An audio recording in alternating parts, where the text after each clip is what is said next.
Hi guys, it's Mike here from KS Bushcraft Down Under. I'm going to make a video on deep cycle batteries, portable solar.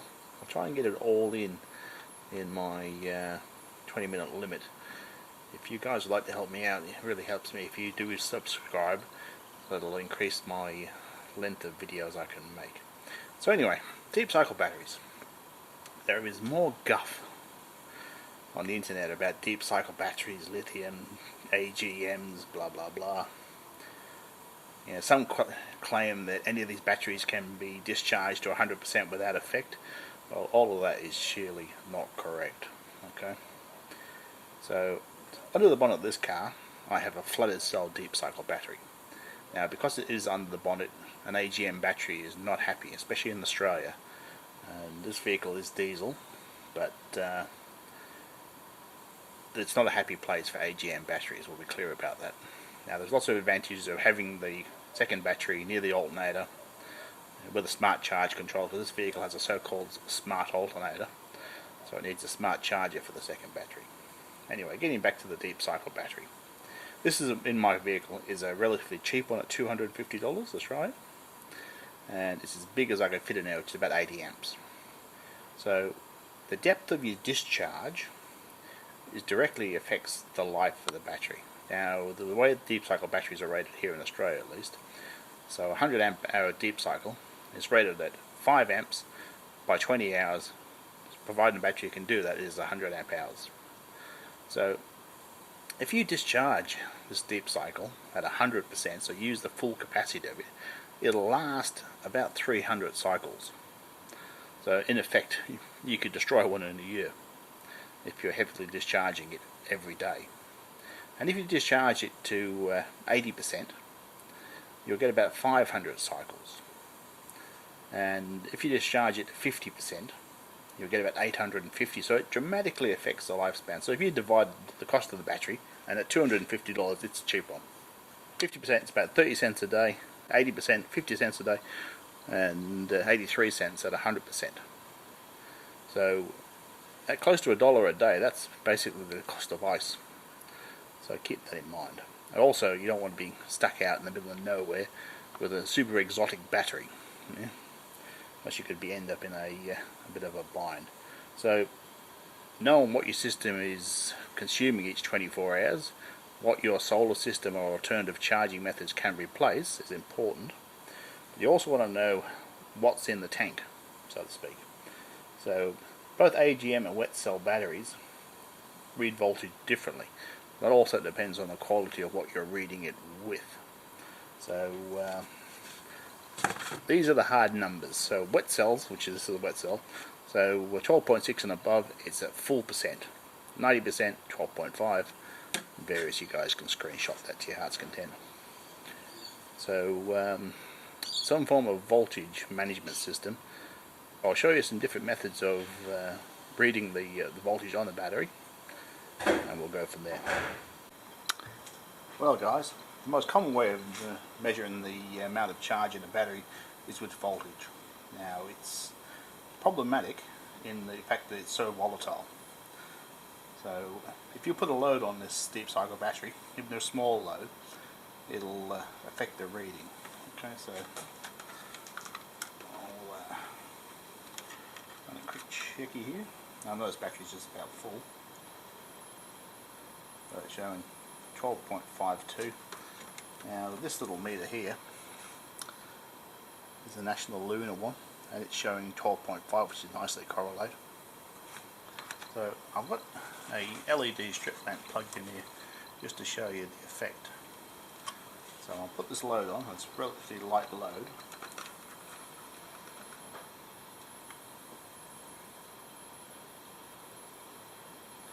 So showing here, it's dropped it down to 12.45. So it's volatile. I mean, with a flooded battery, yes, you could measure the electrolyte, the hygrometer, but you'd never do that in the field, really. So now you know how to see your capacity without any load. So you make sure everything's disconnected when you do this. Give it 10 minutes to rest, and it'll give you a good, accurate reading. Oh guys, this is my battery monitor, which is fitted to the dashboard of my 2017 Hilux. So this is the unit was made in Australia. It's really handy. It does fit in the smaller cutouts these Hiluxes and some of the Land Cruisers have. So that red light tells me it's on the main battery.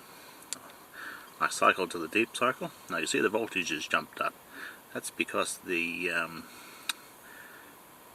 start battery on this car is controlled by a smart alternator, so it never really fully charges it.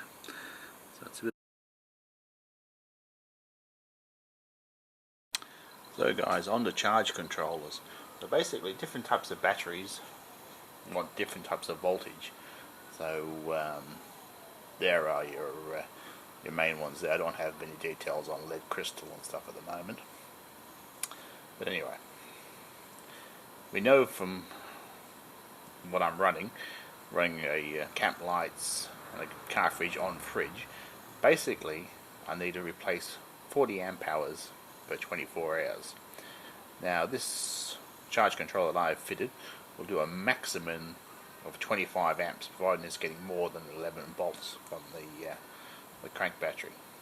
So basically I need 2 hours of continuous car running to keep up with my electrical demands on the fridge for 24 hours. So if you've got a system where you're running a fridge and a freezer and you've got the same type of or similar type of controller, most of them seem to be around this 25 amp mark, you're going to need to run it longer. So the obvious answer is solar or some other alternative method of charging it. Now a modern diesel like this one does not want to be sitting there at idle for 2 hours a day, so if you're at campsite it's not really a great option just to idle a car, because you'll end up with a plugged DPF. Anyway guys, I'll show you the controller and that, and we'll move on from there. Okay guys, as best you can see it, that is the charge controller. Now a lot of these things don't want to be mounted anywhere it's hot, so fortunately for me the exhaust on the car is on the opposite side, so this one's quite happy where it is. So it's good to have it as close to the second battery as possible. In actual fact, these charge controllers are quite happy in the tray of a ute, receiving a lower voltage than you should expect from the distance of the two batteries being separated. So crank battery's down here, it's connected. Everything's got nice heavy duty fuses, should anything go wrong. Anything you connect to any of these batteries needs to be fused close to the source, which this one is fused, and it's also fused just down there as well. So make sure you do the right thing. Good connections, good fuses, and you'll be pretty well right. So it's a pretty mean fit for the battery as well. There's not much room under there. So a question I'm asked all the time is how much solar? Well, it's one of those how long's a piece of string questions. Well guys, working out what your power requirements are is difficult because no two setups are the same. So I've averaged out 3 fridges, a 15, a 30 and a 60. I personally have owned at some stage or other. And 30 degrees Celsius during the day and a cool and relatively cool night at 15 degrees Celsius. And there's a huge difference between having a car fridge on fridge at sort of plus 2 degrees Celsius than at minus 10. So running a car fridge as a fridge and having camp lights on for 3 hours a night, basically I need 35 amp hours per 24 hours. Now if I step the car fridge up to a freezer, I need 60 amps. So basically I've got 2 days on my battery, and it's just about crushed 2 days.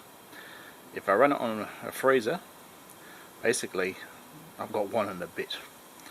So that'll give you a good reference point. I mean, if your battery's slightly larger than mine, you could be able to work it from that point. So the next question brings us into is charge controllers. Now basically there's 2 types. There's PWM, pulse width modulation, that's sort of the old technology nowadays, and MPPT, which is maximum power point tracking. So they're really the smart controllers to buy. They're not cheap, but if you've got a car with a smart alternator, you're going to need a smart controller anyway. So it's worth popping the the extra coin there. Probably better to buy a better controller and cheap panels than the other way around. Alright guys, so a quick word on charge controllers. Basically there's two types. There's pulse wave modulation and maximum power point tracking. So we all know that these solar panels are rated at 18 volts. So it's 18 volts by their amperage equals the watts. So it's Watt's law.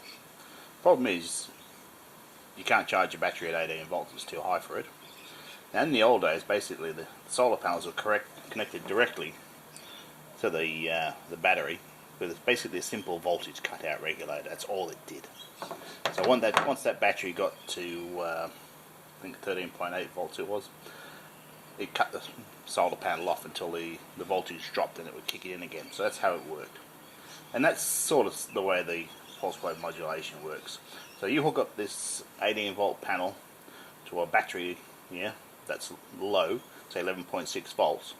It effectively drops the panel's capacity from its 112 watts down to 73 watts.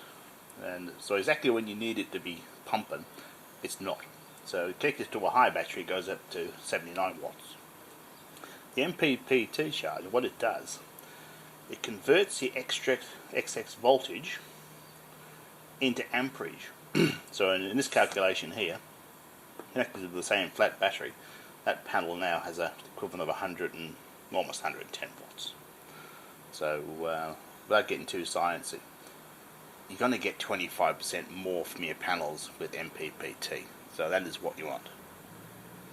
So guys, this is a 34 watt unisolar amorphous panel which I've had for since about 2002 I think. Now if I put this up on the windscreen of the car, and it'll give me basically, I've got 2 days on the battery. With this panel in addition, I've got 3 days I can run the fridge and the camp lights for.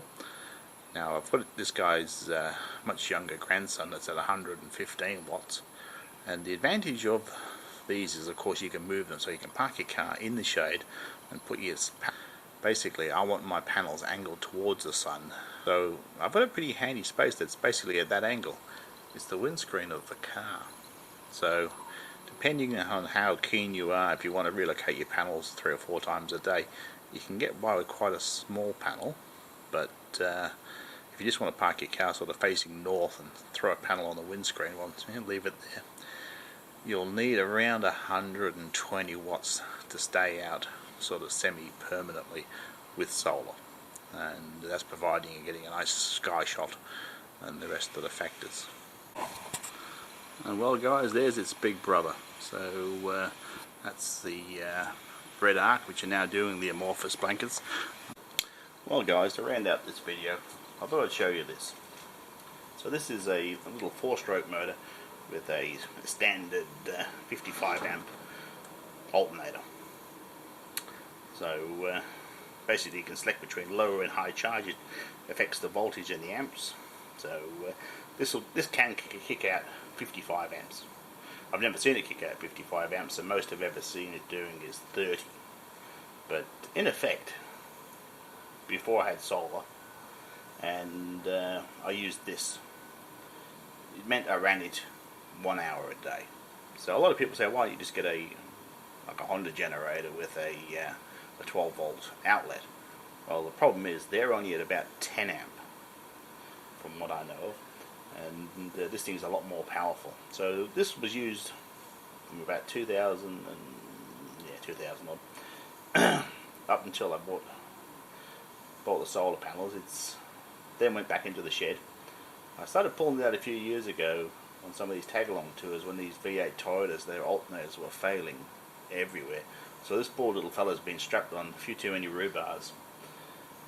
Still working fine, and I will do a proper video on it because I haven't seen any YouTube videos on these little 12 volt generators on YouTube. And it's a great piece of gear. You can park your car wherever you like. You don't have to worry about expensive solar panels getting nicked. It doesn't take up much room, and it certainly doesn't consume much fuel. And it is certainly a really good option. It really is, guys. Anyway, I hope you enjoyed this video. Thanks for watching. Bye for now.